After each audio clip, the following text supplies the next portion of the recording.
Tinawag ni Defense Secretary Gibo Teodoro na pamba-blackmail at extortion ang pag-aresto sa mahigit 100 Pilipino sa China. Lumabas po sa pagdinig ng Senado na nagbabala umano ang isang kinatawan ng Chinese Embassy tungkol sa pag-aresto sa mga Pilipino kung hindi palalayain ang halos 70 Chinese national na hinuli sa Pilipinas kamakailan. Saksi si JP Soriano. Nakikipag-ugnayan na raw ang Department of Foreign Affairs sa Philippine Embassy sa Beijing kaugnay ng anunsyo ng Chinese Foreign Ministry na mahigit 100 Pilipino ang inaresto o inaksyonan dahil sa illegal umanong pagtatrabaho o paninirahan sa China.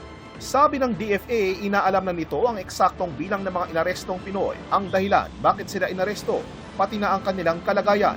Nais nilang matiyak na mabibigyan sila ng due process at matulungan kung kailangan. Pero lumabas sa pagdinig sa Senado kahapon ang isa umanong pagbabanta ng China.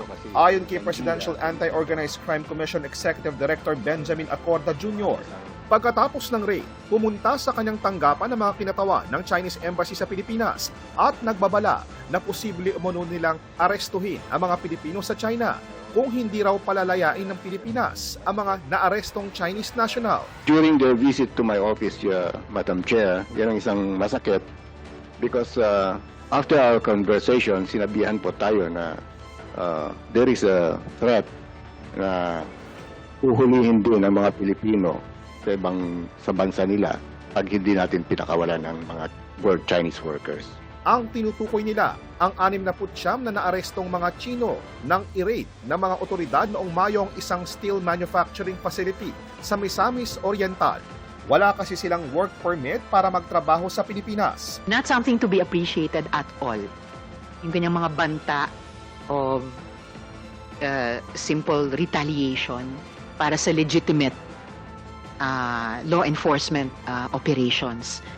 Si Defense Secretary Gilberto Gibo Teodoro Jr. naman, tinawag na blackmail at extortion ang ginawa ng China na pag-aresto sa mga Pilipino. Kinondena rin niya ang umano'y pagtatangka ng China na manghimasok sa law enforcement process ng Pilipinas at ang anyay blatant blackmail laban sa mga Pilipino.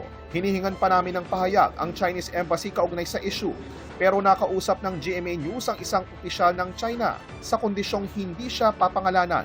Sabi niya ang ginawang aksyon laban sa mahigit 100 na Pilipino sa China ay maituturing na warning pa lang. Posible raw kasing lalo pang maghigpit ang China laban sa mga Pilipinong iligal na nagtatrabaho o overstaying na sa Hong Kong at Macau.